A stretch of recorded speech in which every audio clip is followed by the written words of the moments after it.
Hello friends, welcome to our channel teacher education 360। अब हम हिंदी साहित्य की तैयारी कर रहे हैं और इसमें जो हमारा आज की इकाई चल रही है वो 2 है और भाग 5 है आज हमारा। रासो साहित्य आज हम पढ़ेंगे, आदिकाल का विषय है ये।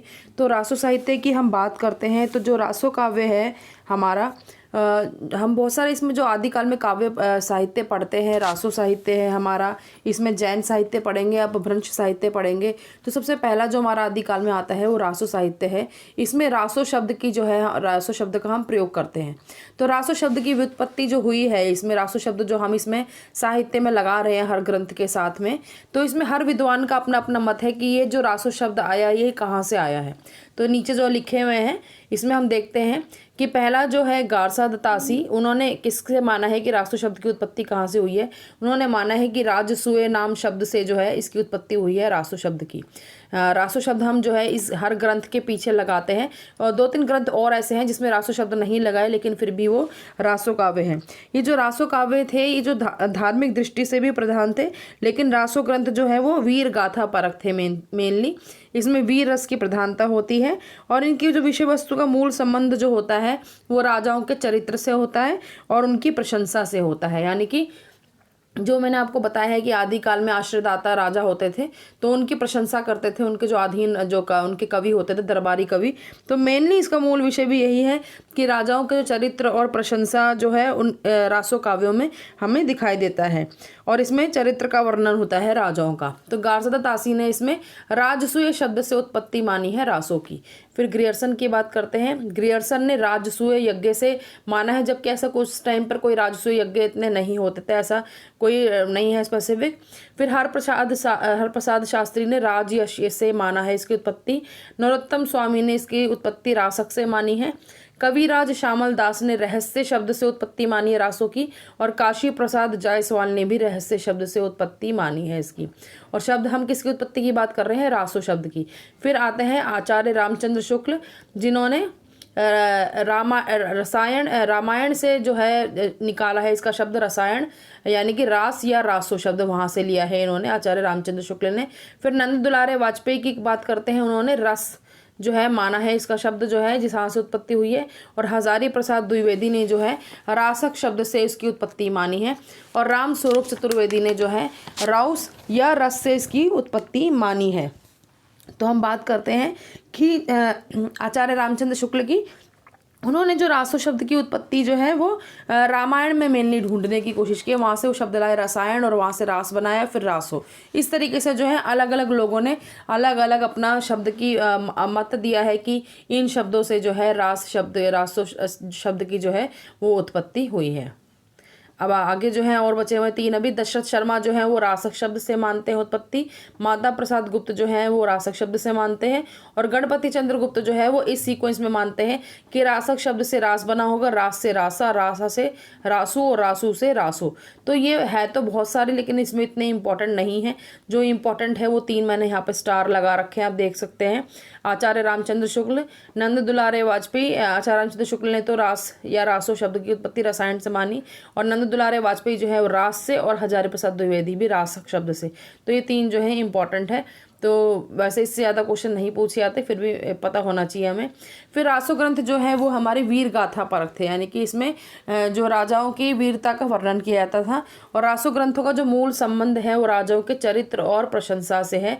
जो रासो ग्रंथ की जो विषय वस्तु है मेनली उसकी बात हम कर रहे हैं। और रासो काव्य जो है वो वीर रस प्रधान है, यानी इसमें मेन रस तो वीर रस रहता है, लेकिन साथ साथ इसमें थोड़ा बहुत श्रृंगार रस भी आता है। फिर रासो काव्य जो है परंपरा के कवि राजाश्रित होते थे, यानी कि जो रासो काव्य लिखने वाले जो कवि होते थे वो किसी न किसी राजा के आश्रित होते थे। और इनमें ऐसे ऐतिहासिक तथ्यों का अभाव है कुछ जो रासो काव्य हैं उनमें। बाकी मतलब कोई तो किसी को प्रमाणिक मान रहा है, कोई किसी को अप्रामाणिक मान रहा है किसी ग्रंथ को, और कोई जो है अर्ध प्रमाणिक मान रहा है। ये भी बताएंगे आगे कि कौन कौन किसको कैसा मान रहा है। तो आगे देखते हैं। फिर आता है, अब सबसे पहले हम एक एक करके रासो जो है ग्रंथ अपने लेते चलेंगे और उन पे डिस्कशन करेंगे। पहला है हमारा खुमान रासो, जो कि दलपति विजय ने लिखा है और 9वीं शताब्दी इसका टाइम पीरियड है। सबसे पुराना खुमान रासो ही है। फिर चित्तौड़ नरेश जो है खुमान के युद्धों का वर्णन किया गया है, इसमें चित्रण किया गया है। 5000 छंद हैं इसमें, और इसकी भाषा जो है वो राजस्थानी हिंदी है, और ये एक प्रबंध काव्य है, और इसमें वीर एवं श्रृंगार रस की प्रधानता है, लेकिन मेनली इसमें क्या है, वीर रस ही है। तो जो प्रबंध काव्य क्या होता है, ये मुक्तक काव्य क्या होता है, ये सब बातें जो हमें पता होनी चाहिए। तो मैं इस वीडियो के आखिरी में आपको सारा समझाऊंगी काव्य के कौन कौन से भेद होते हैं, तो इस वीडियो को आप लास्ट तक देखना ना भूलें, बीच में ना छोड़ें। फिर अब बात करते हैं इसका जो है खुमान रासों का एक काव्यात्मक सरस वर्णन का उदाहरण भी दिया हुआ है कि पीयू चित्तौड़ न आवियू सावण पहली तीज, जोवे बाट बिरहणी खिड़खिड़ अगवे खीज, संदेशो पिड़ साहिबा पाछो फिरिय न दे, पंछी घालिया पिंजरे घूटन से संदेह। देखिए अब इसमें थोड़ा सा आपको एक राजस्थानी जो भाषा है उसका आपको यहाँ पे एक पुट नज़र आ रहा होगा यहाँ पे, तो राजस्थानी हिंदी इसकी भाषा है। और अभी हम बात कर रहे हैं खुमान रासो की, जो दलपति विजय ने लिखा है, तो आपको इस तरीके से याद करते चलना है। खुमान रासो, दलपति विजय, 5000 छंद है इसमें, राजस्थानी हिंदी है, वीर रस इसमें मेन माना जाएगा, श्रृंगार रस भी है, प्रबंध काव्य है, ये 9वीं शताब्दी की बात है। दूसरा आगे देखते हैं। दूसरा आता है हमारा बीसल देव रासो, जो कि हमारे नरपति नालह ने लिखा है, बीसल देव रासो, और इनका टाइम पीरियड अब 9वीं शताब्दी के बाद आता है 13वीं शताब्दी, 9वीं के बाद 13वीं शताब्दी। हिंदी में सर्वप्रथम 12 मासा का वर्णन बीसल देव रासो में किया। 12 मासा ब से स्टार्ट हो रहा है, बीसल देव रासो भी ब से स्टार्ट हो रहा है, तो यहाँ से आप कनेक्शन कर सकते हो। तो पहला 12 मासा का वर्णन बीसल देव रासो में ही मिलता है। आचार्य शुक्ल ने वीर काव्य परंपरा का प्रथम ग्रंथ भी बीसल देव रासो को ही माना है। ये भी याद कर लेना है कि आचार्य शुक्ल ने वीर काव्य परंपरा का पहला ग्रंथ किसे माना है, बीसल देव रासो को। फिर इसमें स्टोरी क्या है इसकी कि इसमें भोज परमार की जो पुत्री होती है राजमती, और अजमेर के जो चौहान राजा बीसल देव तृतीय हैं, उनके विवाह की कहानी है इसमें, वियोग की कहानी और फिर पुनर्मिलन की कहानी है।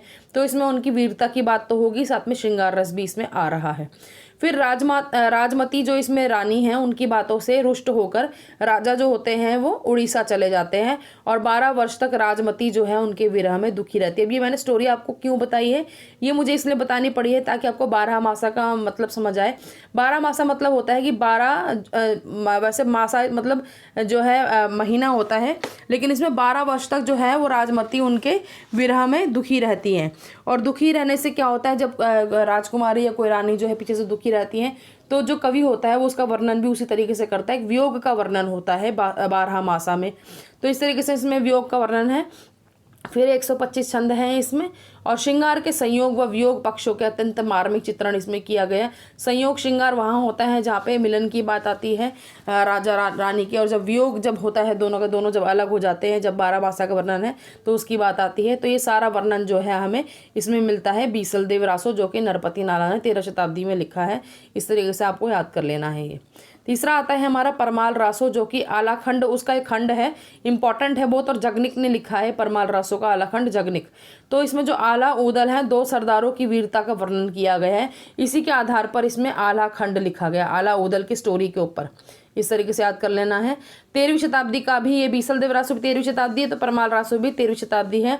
इसमें भी वीर रस प्रधान है हमारा, और आज भी इसे जो है वो ग्रामीण क्षेत्रों में गाया जाता है। इसको परमाल रासो को जो हमारे उत्तराखंड की साइड की जगह है वहाँ पर इसे मेनली गाया जाता है। तो आज भी इसे जो है ग्रामीण क्षेत्रों में मेनली गाया जाता है, और जब इसे गाया जाता है तो श्रोताओं को जो हृदय होता है वो वीर रस से मेनली भर जाता है। आगे बात करते हैं परमाल रासो के आलाखंड की। सर्वप्रथम 1865 ईस्वी में फर्रुखाबाद के तत्कालीन जिलाधीश जो थे चार्ल्स इलियट, उन्होंने इसे प्रकाशित करवाया था। चार्ल्स इलियट ने, याद कर लेना हमें। और इनका प्रकाशन जो है, इसका प्रकाशन उन्होंने आलाखंड नाम से कराया था, जिसके आधार पर डॉक्टर श्याम सुंदर दास ने जो है परमाल रासो को का पाठ निर्धारित कर उसे नागरी प्रचारणी सभा में भी प्रकाशित करवाया था। तो ये बात याद कर लेने, मेनली तो यही है कि चार्ल्स इलियट जो थे उस टाइम के जिलाधीश थे, इन्होंने उसे प्रकाशित करवाया था आलाखंड के नाम से। फिर है यह एक अर्ध प्रमाणिक रचना भी है। अर्ध प्रमाणिक रचना हम इसे पृथ्वीराज रासो की तरह कह सकते हैं, क्योंकि इसमें ऐतिहासिकता का अभाव है। इसमें जो है मतलब आधी बातें हमें जो है ऐतिहासिक रूप से सही लगती है, और बाकी जो हमें लगता है कि कल्पना का स्रोत है, ऐसे लगता है हमें। तो इसलिए ये भी एक अर्ध प्रमाणिक रचना कही जा सकती है, जो कि भी हम पृथ्वीराज रासो पढ़ेंगे वह भी एक अर्ध प्रमाणिक रचना है। अगला हमारी चौथी आती है पृथ्वीराज रासो, जो कि चंद बरदाई की रचना है और बहुत ही फेमस रचना है पृथ्वीराज रासो। यह एक प्रबंध काव्य है। मेनली आपको ये चीज़ याद रखनी है, प्रबंध काव्य है ये। आचार्य रामचंद्र शुक्ल ने क्या कहा इसके बारे में, ये चंद बरदाई जो है वो हिंदी के प्रथम महाकवि माने जाते हैं और इनका पृथ्वीराज रासो जो है वो हिंदी का प्रथम महाकाव्य है। ये जो कथन है ये पूछ सकते हैं ये किसका कहा गया है, ये आचार्य रामचंद्र शुक्ल का कहा गया है, क्योंकि मेनली पेपर में रामचंद्र शुक्ल के बहुत सारे कथन आ जाते हैं कई बार। तो चंद बरदाई हिंदी के प्रथम महाकवि माने जाते हैं और इनका पृथ्वीराज रासो हिंदी का प्रथम महाकाव्य है, रामचंद्र शुक्ल का कथन है ये। फिर मिश्र बंधु क्या कहते हैं, हिंदी का प्रथम महाकवि चंद बरदाई को ही कहा जा सकता है, हिंदी का प्रथम महाकवि चंद बरदाई को ही कहा जा सकता है। इस तरीके से आपको याद कर लेना है। फिर प्रामाणिकता और अप्रामाणिकता की बात करते हैं हम पृथ्वीराज रासो की। तो प्रामाणिक कौन कौन मान रहे हैं, इस पे क्वेश्चन जरूर आ जाता है कई बार, इसलिए मैंने आपको यहाँ पे दिखा दिया है।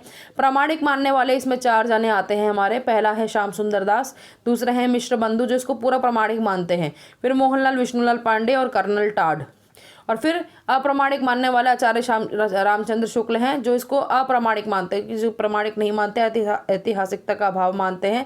देवी प्रसाद है, कविराज श्यामल दास है, गौरीशंकर हीराचंद ओझा है, बुलहर है और मुरारी दानहर। वैसे भी हमें पता है श्याम सुंदर दास और रामचंद्र शुक्ल जो है वो एक दूसरे की बातों को जो हमेशा काटते नजर आते हैं हमें, जितने भी उन्होंने साहित्य इतिहास है उसमें जो उन्होंने बातें लिखी उसमें। फिर अर्ध प्रमाणिक जो इसे आधा मानते हैं कि इसमें आधी तो ऐतिहासिकता है और आधी जो है हम कह सकते हैं कि कल्पना कह सकते हैं। तो मुनिजन विजय हैं उसमें, हजारी प्रसाद द्विवेदी हैं, सुनीति कुमार चटर्जी हैं और डॉक्टर दशरथ ओझा हैं। तो ये 4 जो है अर्ध प्रमाणिक वाले हो गए, 4 ही प्रमाणिक वाले हो गए और जो है 6 अप्रामाणिक वाले हैं जो कि इसे प्रमाणिक नहीं मानते हैं। इस तरीके से इसमें से कोई भी क्वेश्चन आ सकता है कि किसने इसको प्रमाणिक माना है, इन चारों में से किसी एक पर टिक लगाइए, इस तरीके से पूछ सकते हैं। तो आपको ये याद करना ज़रूरी है। इसमें जो इंपॉर्टेंट है वो मेनली आचार्य रामचंद्र शुक्ल से क्या मानते हैं, फिर बुलहर का आ सकता है इसमें, और इधर से कर्नल टाड का पूछ लेते हैं, श्याम सुंदर दास, मिश्र बंधु का, फिर हजारी प्रसाद द्विवेदी का, सुनीति कुमार चटर्जी, इस तरीके से इंपॉर्टेंट ये भी आ सकते हैं इसमें से। फिर आगे देखते हैं। फिर आता है कि चंद बरदाई जो है पृथ्वीराज के, चंद बरदाई नहीं लिखा है ये पृथ्वीराज रासो, तो चंद बरदाई जो थे वो पृथ्वीराज के मित्र थे और साथ में दरबारी कवि भी थे जिन्होंने ये पृथ्वीराज रासो लिखा है। फिर पृथ्वीराज रासो जो है एक ऐतिहासिक चरित काव्य होने पर भी ऐतिहासिक तथ्यों से रहित है, तभी तो रामचंद्र शुक्ल जो है इसे अप्रामाणिक मान रहे हैं। फिर वीर रस प्रधान ग्रंथ है, ये हिंदी का प्रथम महाकाव्य मान सकते हैं इसे हम, सर्वाधिक विवादित ग्रंथ है और इसे रामचंद्र शुक्ल ने प्रथम महाकाव्य माना भी है रामचंद्र शुक्ल ने।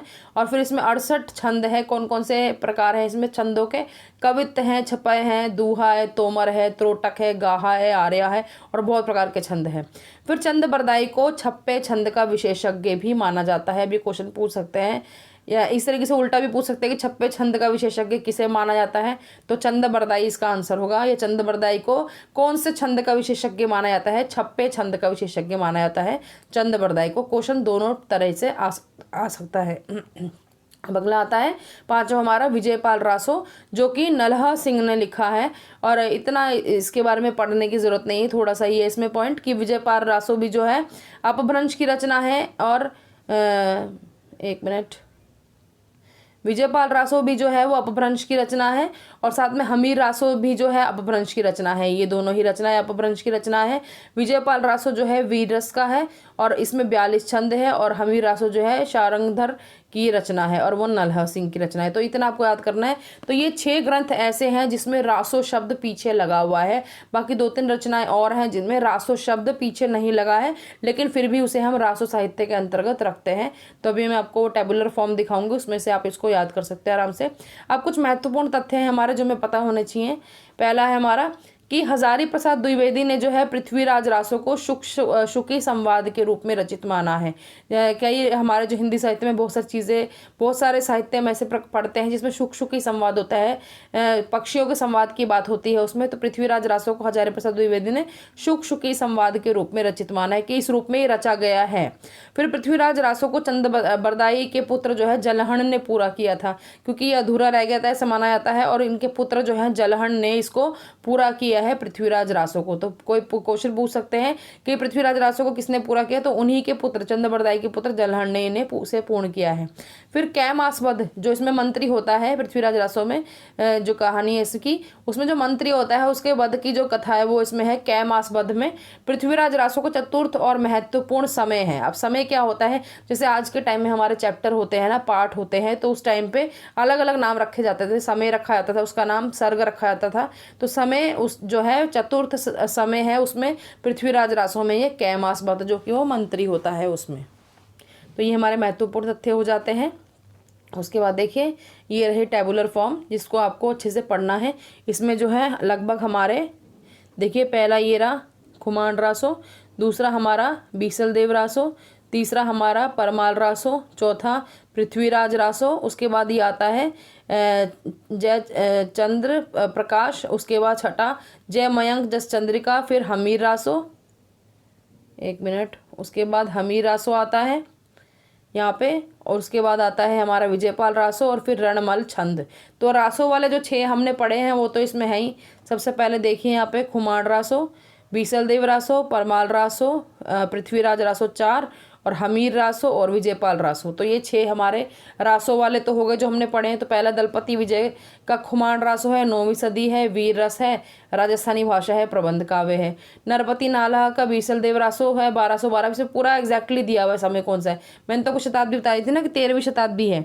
तो 1212 है, श्रृंगार रस है, 4 खंड है, वीर गीत है। जो परमाल रासो है आलाखंड जगनिक द्वारा है वो 1230 में, वीर रस है, वीर गीत है हमारा। पृथ्वीराज रासो जो है चंद्रबरदाई का वो वीर श्रृंगार इसमें मिक्स है। साथ में इसमें 69 सर्ग दिए हुए हैं, आप 68 और 69 जो है मान सकते हैं इसको।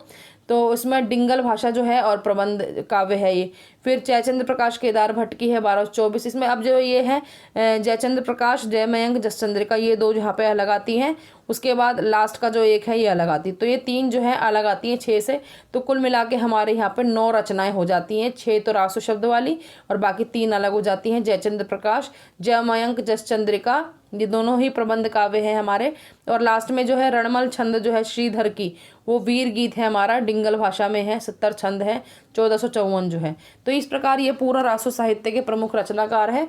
वह रचना जो है आचार्य शुक्ल के अनुसार जो मैंने पूरी टेबल आपको यहाँ बता दी है। तो इस तरीके से आप यहाँ से भी इसको याद कर सकते हैं।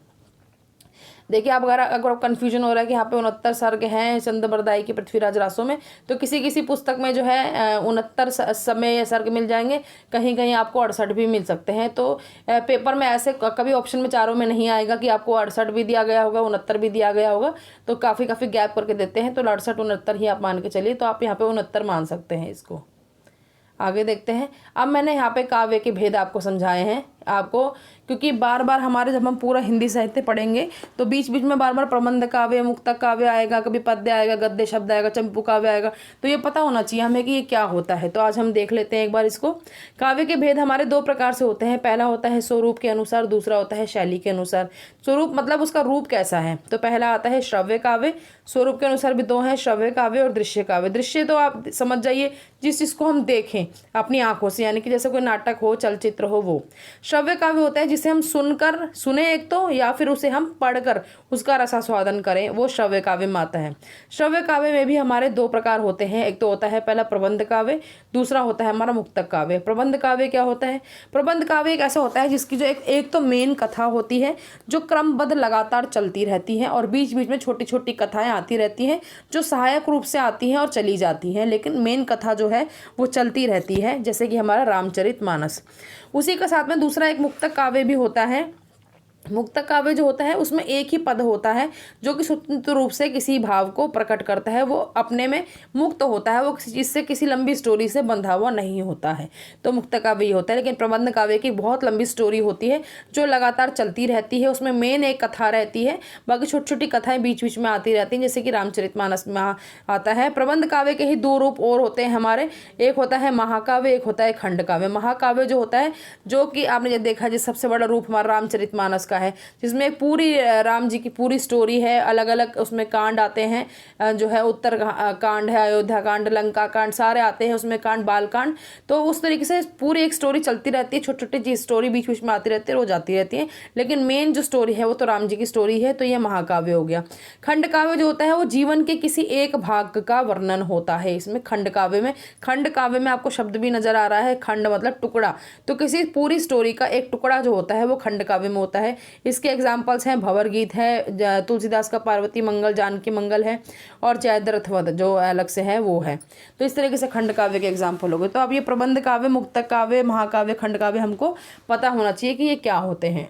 उसके बाद हम देखते हैं शैली के अनुसार कैसी शैली है उसकी, उसके अनुसार 3 प्रकार होते हैं काव्य के भेद। पहला होता है पद्य, पद्य यानी कि कविता, सिंपल सी बात है, पोयम जो काव्य होता है वो हमारा पद्य कहलाता है। दूसरा गद्य यानी कि कथा, कथा में हमारी कहानी भी आ सकता है, निबंध आ सकता है, आलोचना आ सकती है, संस्मरण आ सकता है, रेखा चित्र आ सकता है, कोई भी निबंध आ सकता है, तो ये सब गद्य में आता है, जिसमें कोई कथा टाइप होती है, जिसमें कोई कविता मतलब लय सुर तान अनुतान वाला घत कुछ भी ना हो।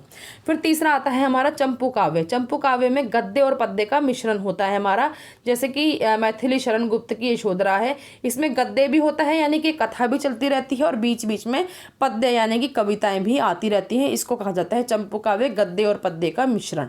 तो इस तरीके से ये हमारा पूरा काव्य का भेद है स्वरूप के अनुसार, शैली के अनुसार, जिसके अंदर श्रव्य काव्य, दृश्य काव्य, प्रबंध काव्य, मुक्तक काव्य, महाकाव्य, खंड काव्य, पद्य, गद्य और चंपू काव्य, ये सारे आपको पता होने चाहिए, इसलिए मैंने आपको समझा दिए आज, क्योंकि हम पूरे हिंदी साहित्य में इन शब्दों का बार बार प्रयोग करेंगे तो बार बार हम हर उसमें समझा नहीं सकते कि अब ये प्रबंध काव्य है तो ये क्या होगा, अब ये मुक्तक काव्य है तो ये क्या होगा, इसलिए इनका कंसेप्ट पहले से दिमाग में क्लियर होना ज़रूरी है। तो इसी तरीके से आप पढ़ते रहिए। अब हमारा यहाँ पे जो है ख़त्म होते हैं ये, आज हमने पूरा अपना आदिकाल का रासो साहित्य पढ़ लिया है। तो अगर आपको ये वीडियो पसंद आई हो तो लाइक करना बिल्कुल ना भूलें और चैनल सब्सक्राइब कर लीजिए, और इसी तरीके से आप पढ़ते रहिए। और आप अपने जो नोट्स बना रहे हैं, जो भी मुझे कमेंट बॉक्स में लिख के देते हैं कि हम अपने खुद नोट्स बना के पढ़ रहे हैं, तो मैं कह रही हूँ बहुत अच्छी बात है। अपने खुद नोट्स बनाकर पढ़ना ज़्यादा बेटर होता है, क्योंकि उससे आपको क्या होता है, जैसे ही आप लिखेंगे उस चीज़ को, आपको वो सतत याद भी होती चलती है। तो अपने फ़ायदे के लिए भी आपको वो चीज़ लिख कर याद करना जो होता है वो हमारे लिए सबसे ज़्यादा फ़ायदेमंद होता है। जितना आप लिखेंगे उतना आपको प्रैक्टिस होएगी, उतना ही आपको याद होएगा। तो इसी तरीके से पढ़ते रहिए। Thank you.